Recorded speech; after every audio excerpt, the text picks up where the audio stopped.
The sun wasn't even fully up in Ouagadougou, the capital city of Burkina Faso. A nervous energy hung in the air, thick like the morning humidity. People hurried through the streets, whispering amongst themselves. Something big was about to happen. President Ibrahim Traoré, a young and determined leader, had called for an emergency press conference. This wasn't just any announcement. Everyone felt it in their bones. The usual bustling marketplace was quieter than usual, the colorful fabrics hanging still in the light breeze. Even the birds seemed to chirp with a sense of anticipation. Inside the presidential palace, reporters from all over the country and even some from overseas gathered. Cameras were set up, microphones adjusted, and notebooks opened, ready to capture every word. The room buzzed with hushed conversations, a mix of excitement and anxiety. President Traoré walked onto the stage, his face serious but resolute. He stood tall, a symbol of hope for many in Burkina Faso. He looked out at the crowd, his gaze sweeping across the room, before taking a deep breath and beginning to speak. His words, carefully chosen, would soon send ripples across the nation and beyond, changing the course of Burkina Faso's future. The air crackled with unspoken tension as he prepared to deliver his message. He began slowly, his voice calm but firm. "My fellow citizens," he said, his words echoing through the room. "For too long, our nation's wealth has been held outside of our borders. For too long, we have been denied the fruits of our own land." He paused, letting his words sink in. The reporters scribbled furiously, their pens scratching against paper. The silence in the room was almost deafening. "Today," President Traoré continued, his voice gaining strength, "I'm demanding the return of Burkina Faso's gold reserves and financial resources from France. These resources, rightfully ours, are being held under the CFA franc system." He explained how the CFA franc, a currency tied to the French treasury, had long been a source of frustration and economic control. He spoke of the need for true independence, not just in name, but in financial reality. He described how the gold, mined from Burkinabe soil, was being stored in foreign vaults, benefiting others while his own people struggled. "This is not just about money," he declared, his eyes blazing with conviction. "This is about dignity. This is about sovereignty. This is about taking control of our own destiny." His words resonated deeply, striking a chord with the journalists and citizens watching on television screens across the nation. A collective gasp filled the room, followed by a murmur of agreement. The air, already thick with tension, now vibrated with a newfound sense of hope and determination. The speech continued, and President Traoré outlined his vision for a Burkina Faso free from economic dependence. He spoke of investing in education, healthcare, and infrastructure, all fueled by the nation's own resources. He painted a picture of a brighter future, where young Burkinabes could thrive and build their own businesses, where farmers could prosper, and where everyone had access to a better life. His words were more than just a political statement. They were a call to action. He urged his fellow citizens to stand together, to support his efforts, and to believe in the power of their own potential. He emphasized that this was not a fight against France, but a fight for Burkina Faso's right to control its own destiny. As he spoke, the mood in the room shifted. The initial tension began to dissipate, replaced by a growing sense of unity and purpose. The journalists, initially skeptical, now listened with rapt attention, their faces reflecting a mix of surprise and admiration. Outside the palace, people began to gather, drawn by the power of Traoré's message.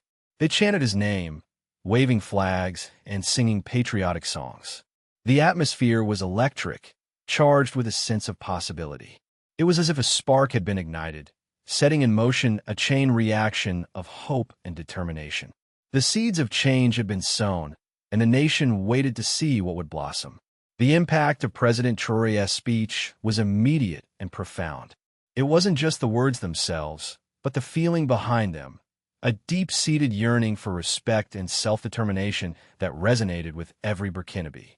It was a message of pride, a declaration that Burkina Faso would no longer accept being treated as a second-class nation. For years, many had felt a sense of injustice, a feeling that their country's resources were being exploited for the benefit of others. Traoré's words gave voice to this frustration, transforming it into a powerful force for change. He spoke of dignity and sovereignty, words that echoed the dreams and aspirations of a nation yearning to stand tall on the world stage. The journalists, initially there to simply report the news, found themselves caught up in the moment. Many, themselves Burkinabe, felt a surge of national pride. They understood the historical context, the long legacy of colonialism and economic dependence that had shaped their country's destiny. Even foreign correspondents, initially skeptical, were impressed by the passion and conviction of President Traoré's speech. They recognized that something significant was happening in Burkina Faso, a shift in power dynamics that could have far-reaching consequences. The story was no longer just about a press conference. It was about a nation awakening, reclaiming its identity, and demanding its rightful place in the world. The seed of pride had been planted, and it was beginning to sprout. Across the ocean, in Paris, news of President Traoré's speech sent shockwaves through the French government. High-ranking officials huddled in emergency meetings, their faces etched with concern. The demand for the return of the gold reserves was unprecedented, a direct challenge to the established order. The CFA franc system, long seen by France as a symbol of its influence in Africa, was now under threat. The potential economic repercussions were significant, not just for France, but for other African nations tied to the currency. There were worries that Traoré's actions could inspire similar movements in other countries, leading to a domino effect of demands for financial independence. Beyond the economic concerns, there was also a sense of wounded pride. France had long prided itself on its relationship with its former colonies, often portraying itself as a benevolent partner. Traoré's speech shattered this illusion, exposing the underlying power dynamics and raising uncomfortable questions about France's role in Africa. The French president, Emmanuel Macron, struggled to formulate a response. He understood the need to address the concerns raised by Traoré, but he also feared setting a precedent that could weaken France's position on the continent. The situation was delicate, fraught with political and economic risks. The future of France's relationship with Burkina Faso, and potentially with other African nations, hung in the balance. What would they do? The world watched with bated breath. News outlets across the globe carried the story, analyzing every angle and speculating on what might happen next. International reactions were far from uniform. Some nations, particularly those with their own history of colonial exploitation, voiced support for President Traoré's stance.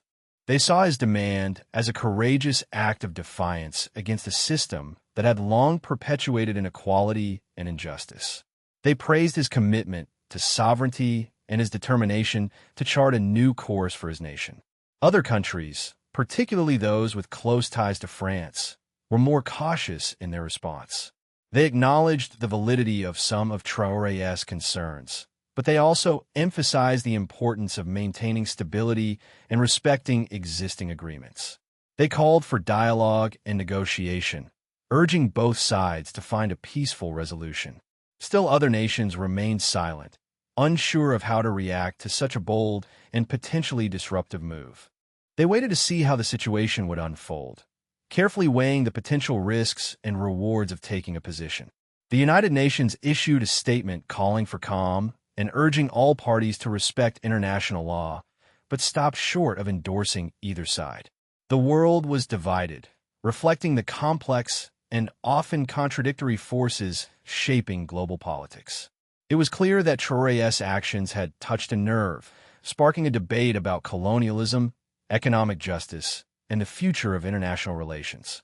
President Traoré's words had ignited a fire, and soon, protests erupted in cities around the world.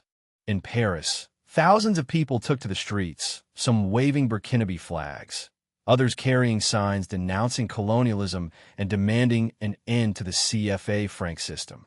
The protests were a mix of students, activists, and ordinary citizens who felt that France had a moral obligation to address the injustices of the past.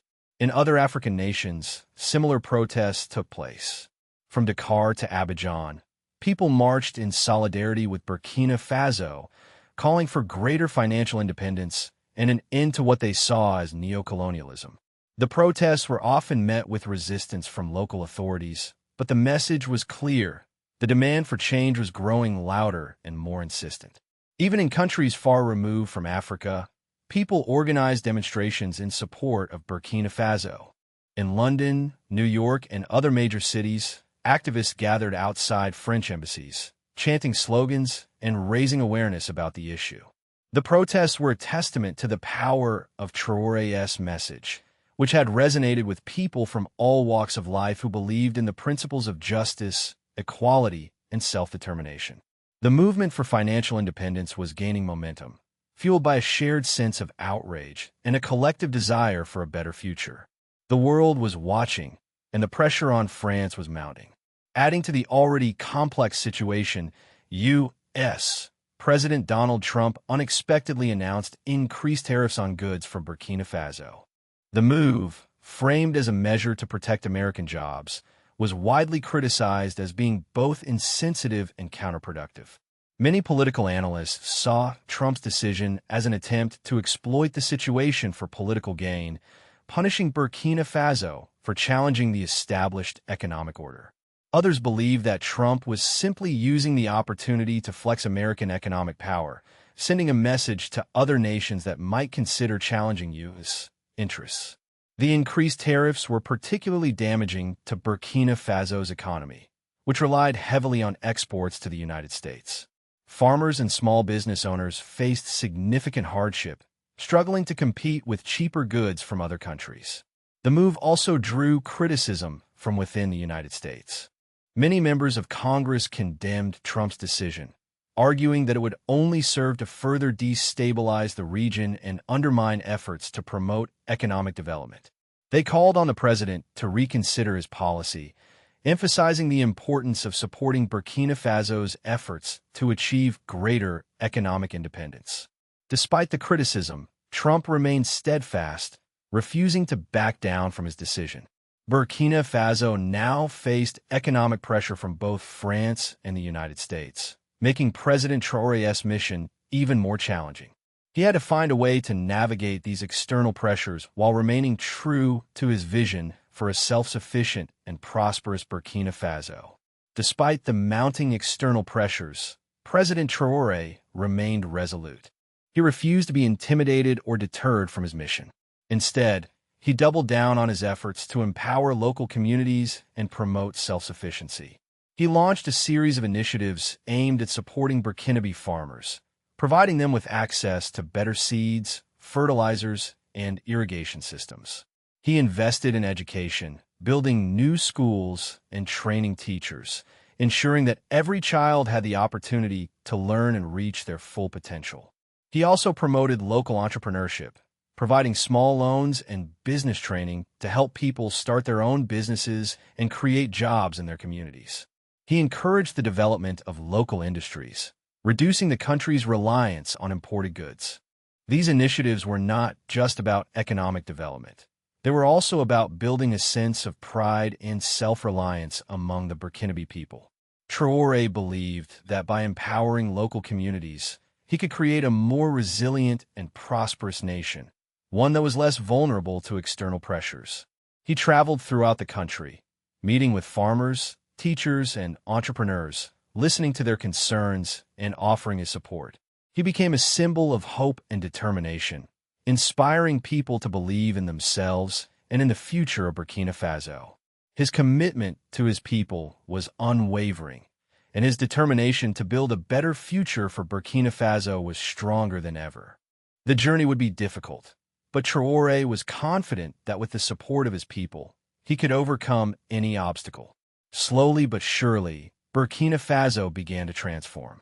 New businesses sprouted up in villages and towns, creating jobs and opportunities for young people. Farmers adopted new techniques, increasing their yields and improving their livelihoods. Children flocked to the newly built schools, eager to learn and build a better future for themselves. The spirit of self-reliance and determination spread throughout the country, replacing the old sense of dependence and resignation. People began to take pride in their local products, their local culture, and their local traditions. They realized that they had the power to shape their own destiny, to build a better future for themselves and for their children. President Traoré's leadership had sparked a revolution, not just an economic revolution, but a cultural and social revolution as well. He had shown the world what was possible when a nation embraced its own dignity, its own sovereignty, and its own local power. While the challenges remained significant, and the fight for economic independence was far from over, Burkina Faso had taken a giant leap forward. It had become a beacon of hope for other African nations, a testament to the power of leadership, determination, and the unwavering belief in the potential of one's own people. The transformation of Burkina Faso was a story of pride, resilience, and the enduring human spirit. It was a story that would continue to inspire generations to come.